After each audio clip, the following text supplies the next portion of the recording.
Students, again I am here with the last topic of lesson number 1, that is chapter name is development, and the last topic is sustainability and sustainable development.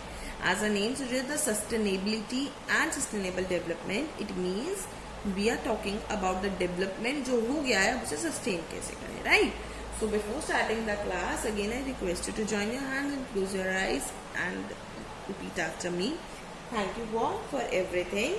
Thank you God for protecting us and keep blessing us. Thank you. So dear students, why we are doing this prayer कि मैं तो ये motive रखती हूँ कि whatever I am teaching to you, आप लोग उसे बहुत ध्यान से सुने और आपके माइंड में वो सेट हो जाए, ठीक है? सो आप प्रेयर इसलिए करो कि whatever the ma'am is explaining us वो हमें समझ में आ जाए, ठीक है? सो प्रेयर करने का मोटिव दोनों का पूरा हो जाएगा, ओके? और भगवान को याद करने से कुछ नहीं जाता, उन्हें थैंक यू बोलने से कुछ नहीं जाता, और हमें कुछ मिलता ही है in return. So the topic is sustainability and sustainable development. अब अभी तक हमने जो पढ़ा वो था डेवलपमेंट से रिलेटेड कि डेवलपमेंट की हम कंट्रीज कंपेयर कैसे करते हैं उनके एवरेज इनकम के हिसाब से, उनके अदर क्राइटेरिया के हिसाब से, और पब्लिक फैसिलिटीज़ क्या होती हैं हमारी, और पब्लिक डिस्ट्रीब्यूशन सिस्टम क्या होता है, ह्यूमन डेवलपमेंट रिपोर्ट के अकॉर्डिंग इंडिया कहाँ स्टैंड करती है, और लास्ट आता है हमारा sustainability and sustainable development. Sustainability का मतलब होता है कि कांस्टेंट में सस्टेन हो जाना, रुक जाना, ठीक है? और सस्टेनेबल डेवलपमेंट मीन्स कि जो भी डेवलपमेंट हमने करा है उसको हम मतलब उसको अच्छे से यूज करें. ये वाला टॉपिक जो है आपने ज्योग्राफी लेसन नंबर 1 में भी पढ़ा होगा कि जो हम अपने रिसोर्सेज है एट प्रेजेंट, हमें अपने रिसोर्सेज को ऐसे यूटिलाइज करना चाहिए कि हमारा आज का काम भी हो जाए, ठीक है? और फ्यूचर में आने के लिए वो रिसोर्सेज सेफ भी हो. क्या होता है डियर स्टूडेंट्स कि जो हमारी विशेज है, ठीक है, या आपको मैं बताऊंगी जो हमारी डिमांड्स है वो है हमारी अनलिमिटेड. मुझे आईफोन भी चाहिए, मुझे लैपटॉप भी चाहिए, मुझे आई पैड भी चाहिए, मुझे अच्छे कपड़े भी चाहिए, मुझे व्हीकल भी अच्छा चाहिए. तो डिमांड्स हमारी अनलिमिटेड है और उसको पूरा करने के लिए रिसोर्स जो है वो लिमिटेड है. या तो आपके फादर अर्न कर रहे हैं या आपकी मतलब फादर मदर अगर दोनों अर्न भी कर रहे हैं, so they are having lot of responsibilities on their head कि भाई हमें घर भी देखना है, हम if we are doing a job so हमें अपने आप को भी देखना है, हमें बच्चों की स्कूल की फीस भी सबमिट करनी है, we have to take care of the relatives also, blah blah blah blah, so many things are there. So what I'm trying to say कि wants और demands are unlimited but the resources are limited, ठीक है? ये तो मैंने आपसे related बताया. Same goes with the nation, same goes with the country कि as a population is in a very large number, so सब लोगों की डिमांड जो है वो बहुत ज्यादा है और उसे पूरा करने के लिए जो उसके रिसोर्सेज है वो हमारे पास कम है, ठीक है? तो हमें ज्योग्राफी में यही पढ़ा कि राइट नाउ हमें अपनी रिसोर्सेज जो है वो ऐसे यूटिलाइज करनी चाहिए कि मतलब वो आज का हमारा काम भी हो जाए और फ्यूचर के लिए वो सेफ भी हो जाए, ठीक है? तो सस्टेनेबिलिटी ऑफ डेवलपमेंट क्या कहता है, क्या चैलेंजेस होते हैं और सस्टेनेबल डेवलपमेंट सबसे पहले होता क्या है? सो सस्टेनेबल डेवलपमेंट क्या है हमारा, या सस्टेनेबिलिटी ऑफ डेवलपमेंट का क्या मतलब है, what are the challenges we are facing in this sustainable development. तो सस्टेनेबल डेवलपमेंट का मतलब होता है हमारा ऐसा डेवलपमेंट जो सस्टेन रहे, मतलब कि हम अपने रिसोर्सेज को ऐसे यूटिलाइज करें कि जो हम अपने फ्यूचर के लिए भी उसे छोड़ सके, ठीक है? हम अपने आने वाली जनरेशन के लिए भी उसे छोड़ सके, ठीक है? इसे बोलते हैं हम सस्टेनेबिलिटी डेवलपमेंट, ठीक है? And what are the challenges we are facing. See what are the development requires. Development को किस चीज की जरूरत होती है? Consumption of resources and which we are leading to the depletion of resources. Development requires consumption of resources. हम resources को consume करते हैं यहाँ पर, ठीक है? उसे हम यूज करते हैं और हम उसको ऐसा यूज कर रहे हैं जिसकी वजह से वो एग्जॉस्ट होने लगी हैं, वो फिनिश होने लगी हैं, वो खत्म होने लगी हैं, ठीक है? तो हम उनको ऐसे यूज कर रहे हैं, ठीक है? Sustainable use of resources required. अब अगर आपने ये देखा होगा कि जैसा आपका आजकल आप देखते हो कि दैट पानी बचाओ and we all are aware, हम इतने अवेयर अब हो गए हैं वैसे भी कि कहीं पे अगर टूटी खुली होती है, हमारी टैप खुली हुई है, तो हम उसे क्लोज कर देते हैं, हम वेस्ट नहीं करते हैं पानी, but still so many people are there and so many areas are there जहाँ पे अब भी ऐसा ही होता है कि मतलब बहुत ज्यादा वेस्टेज होती है पानी की, ठीक है। तो वो अब रिक्वायरमेंट है, बिकॉज अब पानी हमारे पास इतना बचा नहीं है, ठीक है। Why I am telling you this, जैसे ground water in India, ground water in India का क्या एग्जाम्पल है। पहले क्या होता था, मैं आपको पहले के टाइम का बताती हूँ, थोड़े टाइम पहले की अराउंड 20-30 ईयर्स बैक, अगर इवन घर की खुदाई भी होती थी ना कहीं पे कि भाई प्लॉट ले लिया एंड नाउ अब हम वहाँ पे घर बनाएंगे, तो वो जैसे गड्ढे बड्ढे खुदते थे, मतलब उसे प्रॉपर शेप में लेकर आते थे पहले लैंड को, तो वहीं से पानी निकल जाता था, ठीक है। मतलब इवन दैट पॉइंट, इवन मतलब ये मैं बहुत पहले की बात बता रही हूँ, शायद 30 ईयर्स से भी पहले की। देन 20-30 ईयर्स पहले जैसे हम अब समरसीबल लगवाते हैं, जो बोरवेल्स लगाते हैं, तो क्या होता था 50 फीट 100 फीट मैक्सिमम तक आपका पानी आ जाता था। बट नाउ डेज अगर आप समरसीबल लगवाते हो, सो आपको ना 50 पे पानी मिलता है, ना 100 पे, 200, 300, sometimes go to the 400 to 500 feet, कि आपको इतना नीचे उसे ड्रिल करना पड़ता है and then it will come. और जबकि अभी तो जो ये वाटर है हमारा रिन्यूएबल रिसोर्सेज, ऐसी रिसोर्सेज है कि जो हम इन्हें बार बार यूज कर सकते हैं, क्योंकि ये नेचुरल है कि भाई बारिश होगी तो फिर पानी भर जाएगा एंड फिर वी कैन मतलब एक्सट्रैक्ट द वाटर, फाइन। लेकिन अब बारिश भी उतनी नहीं होती है जितनी पहले होती थी, because of the global warming, because of the pollution and even the water is not safe. अब तो ऐसे ड्रेन होती है, बिकॉज वो एनवायरमेंट में आपका हवा जो है वो आपकी इतनी गंदी हो चुकी है, प्रदूषित हो चुकी है, ठीक है। तो ये पॉइंट समझ में आया आपको। तो ये तो रिन्यूएबल रिसोर्सेज है जो हमें अभी हम ये सोच रहे हैं कि दैट कैसे हम इसे पूरा करेंगे, क्योंकि ये कंफर्म है कि भाई बारिश से पानी आ जाता है, वो जितना इकट्ठा होता है पानी, उससे ज्यादा तो हम उसे एक्सट्रैक्ट कर लेते हैं। तो हमें इसलिए डर है कि कहीं ये पानी खत्म ना हो जाए हमारा, ठीक है। सेकेंड केस आता है केस ऑफ क्रूड ऑयल।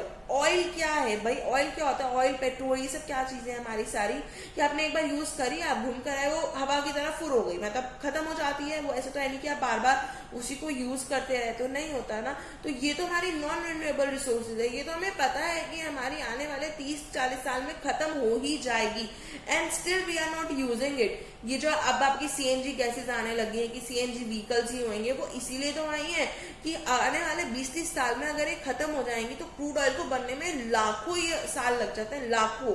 तो इतना टाइम तो हम वेट नहीं कर सकते, ना हमारी आने वाली जनरेशन वेट कर सकती है।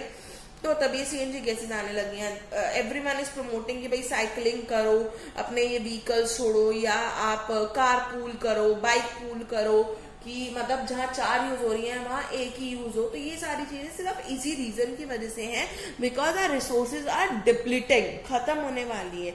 और जो डेवलपमेंट होता है वो डेवलपमेंट कैसा होता है कि अपने रिसोर्सेज को हमें फ्यूचर के लिए भी बचा के चलना है। हमें ऐसा नहीं है कि हमें सिर्फ अपने लिए यूज करना है, we have to use each and everything for the coming generation also. हमें उन्हें भी ध्यान में रख के अपनी रिसोर्सेज को यूज करना चाहिए। मैं आपको एक एग्जांपल देती हूँ। ऐसा तो होता नहीं है कि बेटा कि आप लोगों को अगर आपके पापा ने 10 रुपीज दिए, जो जुआर मतलब जो थोड़े बहुत समझदार होते हैं वो क्या करते हैं कि they try to save first and then they try to expend. चाहे वो 1 रुपया ही सेव करें, I am just giving an example. अब जो समझदार रहेंगे वो क्या करेंगे कि नहीं भाई मैं बाद के लिए पहले 1 रुपया सेव कर लेता हूँ, 9 रुपए खर्च कर लूंगा, जरूरत पड़ेगी तो भाई मैं वो 1 रुपी भी यूज कर सकता हूँ। ऐसे करते करते करते हो सकता है उसके पास कभी 100 रुपीज, 150 रुपीज, 200 रुपीज इकट्ठे हो जाए, सो वो उसके लिए मतलब काम आएंगे ना, फ्यूचर में उसके लिए काम आएंगे ना। ऐसा तो है नहीं कि वो उनको भी हैंड टू हैंड यूज कर लेगा। लेकिन ऑन द अदर हैंड कि अगर आपको आपके फादर ने 10 रुपीज दिए, आप 10 के 10 स्पेंड कर दोगे तो आपके पास कुछ नहीं बचेगा फ्यूचर में। If you want to use some money, आपके पास कुछ भी नहीं होगा। So we have to save first rather than expense, ठीक है। हमें सेव करना चाहिए कि कोई भी चीज एक्सपेंस मतलब खर्च करने से पहले। गॉट इट, समझ में आया। तो ये वही चीज करें कि जो हमारी डेवलपमेंट है वो डेवलपमेंट ऐसी होनी चाहिए कि पहले हम सेव करें, देन अपनी रिसोर्सेज को यूटिलाइज करें। Okay, this point is clear. Now at last I am having one quote, one thought जो आपकी बुक में भी दे रखा है और ये बहुत important है because from this point usually a question of 5 marks 6 marks and sometimes मतलब from last 10 years, अगर आप 10 years का देखोगे तो इसके बेसिस पे क्वेश्चंस आपसे पूछे हुए हैं. फाइन, तो आप इस कर सकते हो, इस चीज को मतलब समझ सकते हो अच्छे से. अभी क्या कह रहा है, we have not inherited the world from our forefathers. हमें जो ये we have borrowed it from our children. ये क्या कह रहा है, ये जो हमें जायदाद है ना, जो रिसोर्सेज है, हमें ये काइंड ऑफ संपत्ति जो हमारी होती है, प्रॉपर्टी जो है, ये हमारे बाप दादाओं ने हमें फ्री में नहीं दी है. ठीक है, हमें किसी ने विरासत में नहीं दी. और ऐसा तो कह के बिल्कुल भी नहीं दी कि जाओ खर्च कर लो, तुम इसे मतलब स्पेंड कर लो, बस तुम्हारे बाद इसे कोई नहीं यूज कर सकता, ना कोई यूज करने वाला है, तुम ही करो तुम्हें जो करना है. We have borrowed it from our children. हमने अपने आने वाली जनरेशन से बोरो करी है, उधार लिया है. और उधार का क्या पॉइंट होता है कि the thing which we have taken that we have to return it back. ये अलग बात है, हम दोस्तों को दिए हुए पैसे कभी वापस नहीं करते हैं, बट ये the things which we have taken from our children, वो हमें उन्हें वापस करनी होती है. होता है ना कभी कभार कि पापा आपसे पैसे मांग लेते हैं, तो पापा आपने मेरे वो पैसे नहीं दिए, पापा आपने मेरे वो पैसे नहीं दिए. होता है ना ऐसा. आप पापा से कितनी बार भी ले लो, लेकिन आपसे अगर पापा ने पैसे लिए तो पापा को वो पैसे वापस करने ही पड़ते हैं. तो यही चीज है कि हमें ये रिसोर्सेज, हमें ये संपत्ति, ये वर्ल्ड हमें अपने बाप दादाओं से विरासत में नहीं मिला है. हमने अपने ये बच्चों से बोरो किया है. ठीक है, आने वाली जनरेशन से हमने ये चीज बोरो करी है. तो हमें अपनी रिसोर्सेज को ऐसे यूटिलाइज करना चाहिए कि हमारी जो आज की डिमांड्स हैं या जो हमारी आज की वांट्स हैं वो भी फुलफिल हो जाए, और आने वाली जनरेशन के लिए भी रिसोर्सेज हमारी सेव हो जाए. ठीक है, ऐसे यूज करें कि आज का भी हमारा काम चल जाए और आने वाली जनरेशन के लिए भी रिसोर्सेज हमारी सेव हो जाए. ठीक है, अब आप ये बताओ, हम आने वाली जनरेशन को क्या देके जा रहे हैं? कोरोना वायरस देके जा रहे हैं, है ना, और वो टिड्डे वाला वो जो आता है वो देके जा रहे हैं, उन्हें वाटर डिप्लीटेशन देकर जा रहे हैं, एवरीथिंग पॉल्यूटेड एनवायरमेंट देकर जाएंगे उन्हें. हम उन्हें क्या देकर जाएंगे? हम उन्हें कुछ भी नहीं. But what we have got from our forefathers, उनको कितना प्योर, हम लोगों को कितना प्योर एनवायरमेंट मिला था, हम लोगों को पॉल्यूशन फ्री एनवायरमेंट मिला था, हमें पानी बहुत सारा मिला था. But we have use our resources in such a way कि हमने अपने मतलब अपना अपना अपना सब कुछ देखा है. हम खुद ही करप्टेड हो गए हैं इस चीज में कि हमने अपना देखा है, आने वाली फ्यूचर का हमने कुछ भी नहीं सोचा, उनका हमने कुछ भी नहीं देखा. ठीक है, so that's all for the lesson number 1. Students, go through your all the videos alternatively and watch them whenever you want. Fine. And today I am giving you one test worksheet also, practice worksheet, not test worksheet, and it will be activated for 24 hours. Fine. So you can do it whenever you want. It is a practice worksheet, not a test worksheet. So आप कर सकते हो उसे. 24 hours तक वो activate रहेगी, मैं उसे 24 आवर्स बाद ही डीएक्टिवेट करूंगी. सो आप उसे प्लीज ऑप्ट जरूर करिएगा. That is for your PT to practice. Fine. So still if you have any doubts, you can contact me for the same. Till then, stay home, stay safe and stay connected. Thank you.